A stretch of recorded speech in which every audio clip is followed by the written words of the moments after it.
Bonjour à toutes, bonjour à tous. Nouveau journal des produits de bourse de l'Obsa, journal du mardi 17 décembre avec en France des marchés français qui hier lundi ont fortement progressé. Le CAC 40 a gonflé de 1,48% à 4119 points, bien aidé, il est vrai, par d'excellents indices PMI en Allemagne et en zone euro. L'indice PMI allemand qui touche d'ailleurs son plus haut depuis près de 2 ans et demi.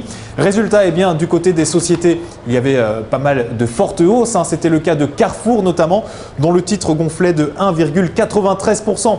Un titre à 27,70 €. Carrefour qui, on l'a appris hier, compte racheter 127 établissements à Clépierre.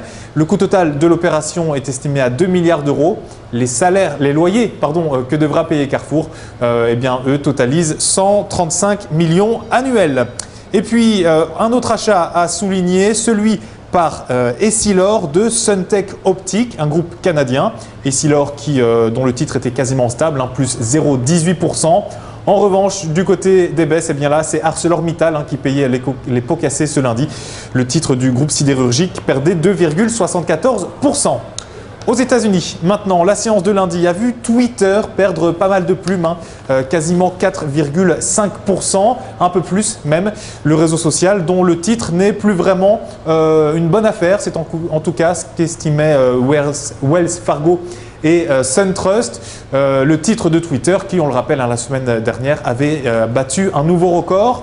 A l'inverse, IBM, lui, vivait une excellente début de semaine puisque le groupe empochait un peu plus de 3%. Le tout dans des marchés globalement bien positifs puisque à quelques minutes de la clôture, le Dow Jones empochait 0,87%. Le S&P 500 et le Nasdaq étaient eux à plus 0,68%. Le tout grâce sans doute à ces bonnes statistiques publiées lundi matin avec la production industrielle américaine qui a progressé au mois de décembre de 1,1% et puis l'indice PMI qui s'est stabilisé à 54,5 points. Pour terminer, comme à chaque fois, la valeur à suivre et ce mardi, il s'agit du constructeur Peugeot. Peugeot, dont la tendance s'est retournée à la baisse après que le titre a comblé le trou de cotation ouvert à 12,30 €. Les cours se rapprochent donc désormais de la borne basse d'un canal de consolidation de court terme. Un rebond technique pourrait se dessiner au contact de cet élément de soutien, actuellement vers 8,75 €.